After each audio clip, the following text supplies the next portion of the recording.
Hey guys, welcome back to another Sunday video, taking a look at the markets for the week ahead and talking about some trade setups and things that I am watching for myself.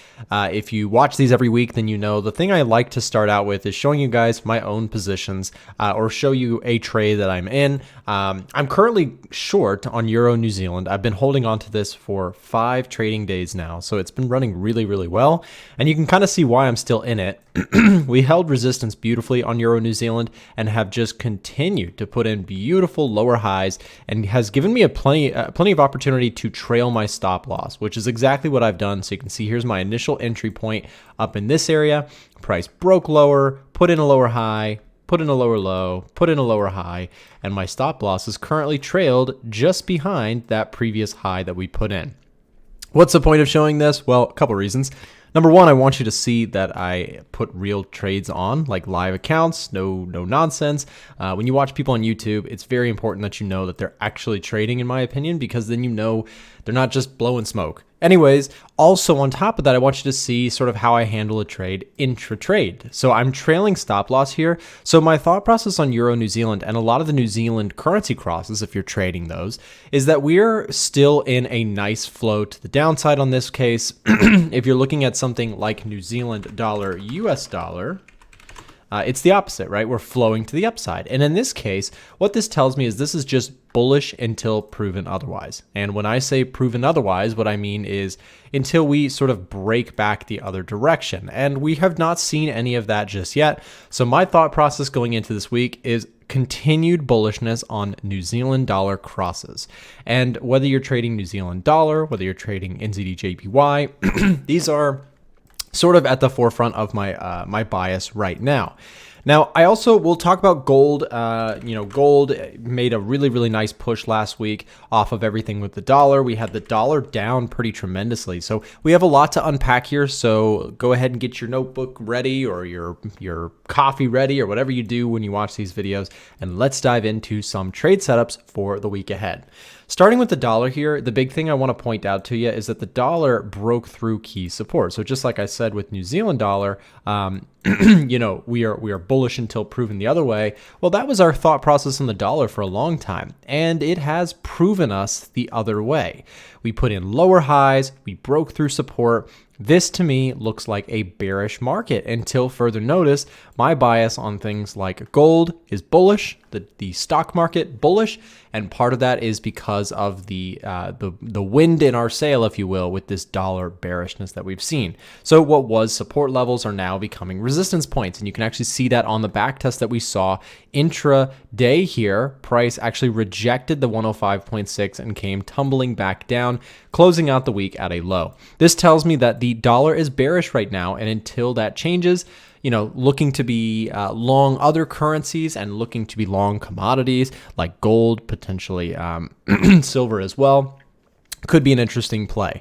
So let's take a look at gold, and we'll talk about that in reference to our dollar bearish idea. Now, why is the dollar so bearish? Well, a couple factors. Two big ones were recently we saw, and if you've watched my channel diligently, you know I've been looking for these signals for a while.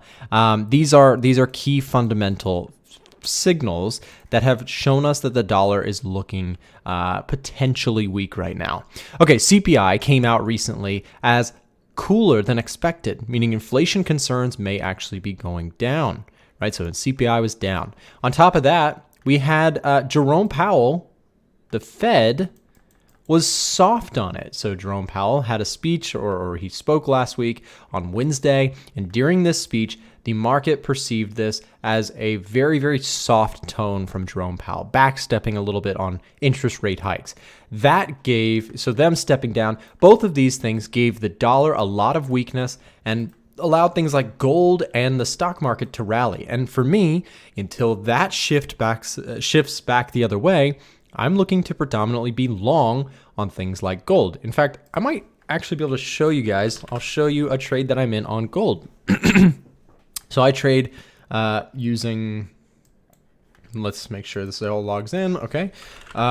So I use Webull to place my trades, and let me see Webull for my stock market and gold trading. So let me see if I can show you guys something. We'll go here and I'll pull up GLD. So if I go to gold, I'm currently long in this one, not a huge position, actually relatively small, but we're up $230 on this trade, and I see no reason to close out.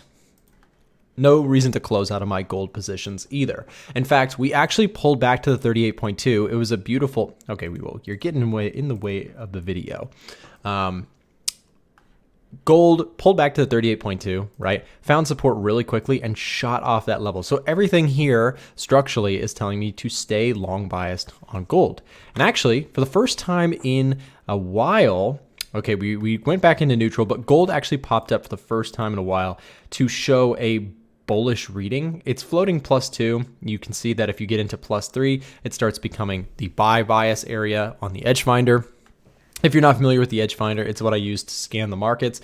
And actually I can go to bias here and I can sort. We'll take out the neutrals for now.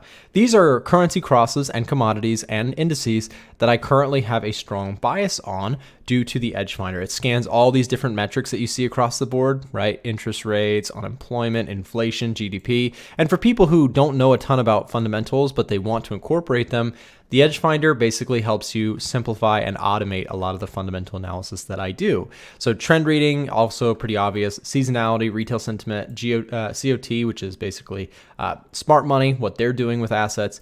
We can track all of this within the edge finder. And this is where I'm going to generate my bias. And you can see here is the Euro New Zealand cross that I have on the short side. So these other ones are still potentially trades that I'm looking to get involved in. Like for example, US30. I'm currently looking to potentially build bigger positions on the stock market, which we could talk about briefly. NAS100 also coming in on the buy, and German 30 also.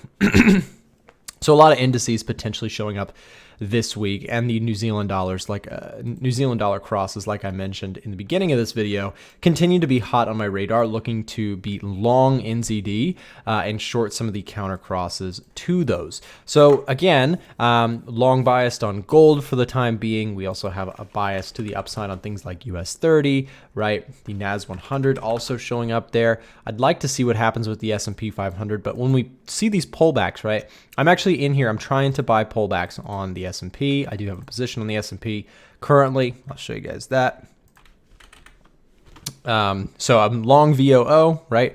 So we're currently in a position there. VOO represents the S&P 500, same concept. And I'm trying to hold on to this thing, trying to let this thing run. Again, we retested intraday here. Support. We came back down to just about the 61.8, 50% retracement, this zone right here, before finding some bearings towards the end of the day. Continued to be long biased on the equities market, right, or the indices. And then, of course, we also, like I said, we've got a lot of the NZD crosses. So we could take a look. We talked about NZDUSD. Let's take another one, NZD CAD. This one topping the scale here. So here's the thing, right? And this is where the edge finder comes into play. The edge finder gives you a bias, but it doesn't say like, oh, buy it right here, right? The edge finder just gives you a general bias. Now, I would like to be long this thing, but there's no way I can be long when it's already made its big move. Now, if it pulls back, that's a different story. And if you watch my streams throughout the week, we basically look for those pullbacks and we enter them when something actually sets up. By the way, also, if you're not already inside of our Discord channel, you can get access to all the trade alerts that I share. So when I take a trade, you can actually get notified if that's something that you're interested in doing. Not just a signal, but rather a full breakdown as to why the trades were are taken. So like, for example, you have your analysis, screenshots with each one, why the trade was entered, the edge finder analysis, all that sort of stuff. Of course, also this is available for Frank's trades and Ivan's trades. We have chat rooms available. People can submit their trade ideas in the public chat. You have coaching webinars and much, much more. If you're not already inside of the VIP Discord, or you would actually like access to the Edge Finder, if you don't already have this tool and it's something you would like, I encourage you to get it today. And the reason for that is because we ran a Cyber Monday sale, and that is officially ending here at midnight. This is the last chance to get this stuff for your 40% off discount. It is the best sale price all year long. So here's how you can get it if that's something you're interested. If you want the Edge Finder, click the links down below in the description. Check it out. You can use code YTVIP at checkout, and that's going to get 40% off the Edge Finder if that's something you're interested in. Or if you want access to our trade alerts, which are backed by my FX book results, real trading accounts, no nonsense, no BS. If you want access to these things, take advantage of the 40% off sale that we're offering right now. Again, it is ending tonight, so take advantage of that. Click the links down below in the description, sign up, and hope to see some of you guys in there. So let's continue on. We'll see if we can find some other ideas. I mentioned NZD CAD, but a little bit overstretched. NZD USD might be one to look at. Let's go look at NZD USD a little bit closer. So this one made a big move towards the end of the week. The question is, right, can we get some sort of a pullback this week? And if it does pull back, which it already kind of has done, right? It already pulled back here. You do have some pretty solid support in this area around the 38.2. So I'd potentially be interested in trying to pick it up if it does come down to that 38.2 and just looking to continue the move higher, right? And so the entry on that would look something, in my view, would look something like this, 38.2, retracement. Stops would probably go underneath this little low here, and then looking for continuation plays. And that's a pretty tight stop loss relatively, right? You're only 23 pips there.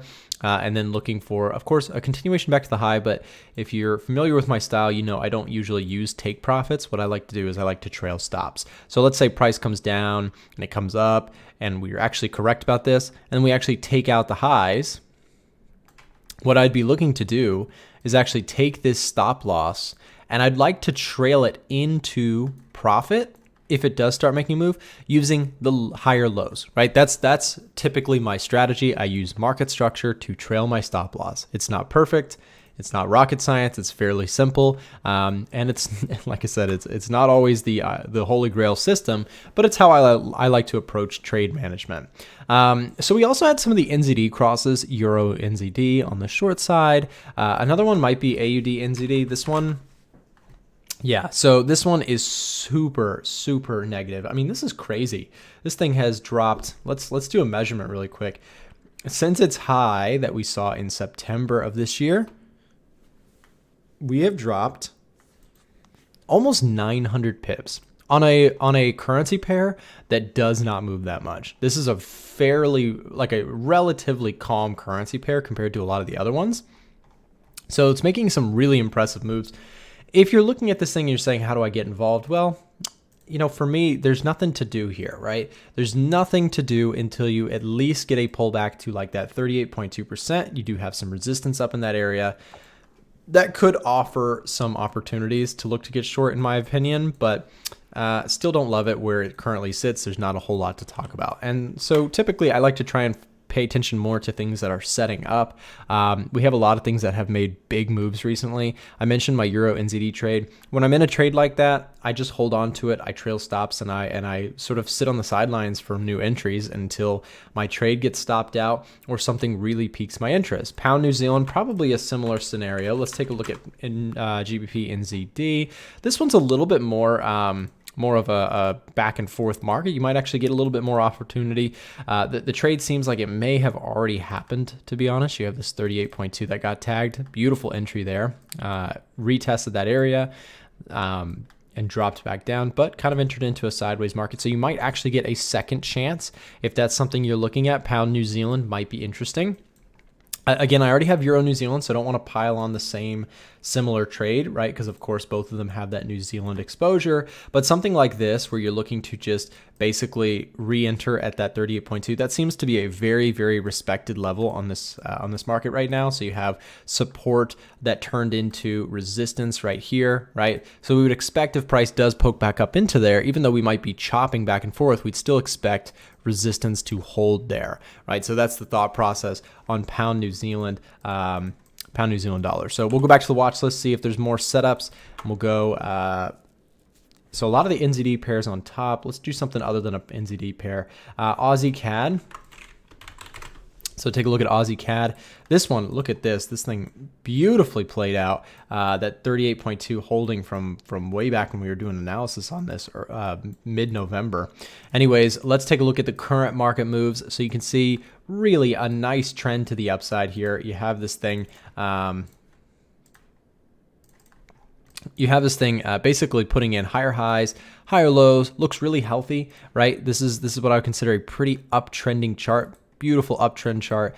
Price pulled back, found support really fast. I mean, that's the sort of environment where I'm looking to get long, right? I'm looking to buy something like this on a discount, right? So that 38.2 just narrowly was missed. So if it does retest that area, that might be something to watch out for. Again, market structure, looking to see if we can take out the highs. Let's see if we can mark this up a little bit. So like, let's say this trade comes into play. And I like to do this because I like to set up scenarios so that we can kind of forecast or set up ourselves for potentially market moves that may happen and how we could take advantage. So if price pulls back, right? Let's say I decide, okay, price comes down, looks good. I go ahead and take that trade. Stop loss for me probably would be going underneath this little scoop low, right? As long as that doesn't get taken out, I'll stay in the trade. So that puts me at a risk of, what is that? 66 pips, right? So as long as that position sizing is correct, risking small, I'd be looking for at least a retest back to the highs before trailing stops. So if we break above, right, you get something like that, then I'd be taking that stop loss and then trailing it up behind. And this is how I manage trades. Like I said, it's not rocket science to trail stops. It's actually quite simple and also very, very frustrating because oftentimes you guys know the story. You put a trailing stop just to watch something like this happen. Price comes down and then you haven't trailed stops yet and the market does this and you take a loss, right? It's very frustrating, and that's the inevitable pros and cons of any strategy. You're gonna have times where it looks brilliant and other times where it looks quite foolish. So accepting that about trailing stops is something that took me a lot of time, but it is why I do it. I like to trail stops because occasionally, yes, you have some weak points like that, but occasionally you have stuff like this where you're able to capture ginormous moves just by trailing stops and just following market structure. Like I said, that Euro New Zealand trade that I led the video with, I risked $400 on this trade. $400 above. And look what it's done since. At this point, what is that? So if I risked, I'm gonna pull up a calculator just to see this. So I risked $400. So 2,400 divided by 400. We're 6R right now, floating 6R on that trade. So if I risked $400 and I'm currently floating $2,400, that's the cool part about trailing stops. But I have to say, these are rare. These don't, like every once in a while, I'll get a trade. So if you could, trailing stops are not for everybody, because if you can't stomach the fact that, 85% of your trades are going to be boring, break even, small wins, small losses, trailing stops are not for you. There's a very low win rate with trailing stop losses. I have about a 40% win rate, somewhere in that neighborhood, 42, 43, I think the last time I checked my MyFX book. So it's not for everybody, but it is what works for me. It's what I've done for a long time and what I plan on continuing to do. So yeah, guys, remember, take advantage of that sale that I mentioned. If you're not already getting access to the Edge Finder or our VIP group and you would like it, don't miss the sale. It is literally ending tonight. That Black Friday, Cyber Monday sale, 40% off is going to be ending. So take advantage of that. Come join the community. We'd love to have you there. Thank you guys for watching and have a great trading week.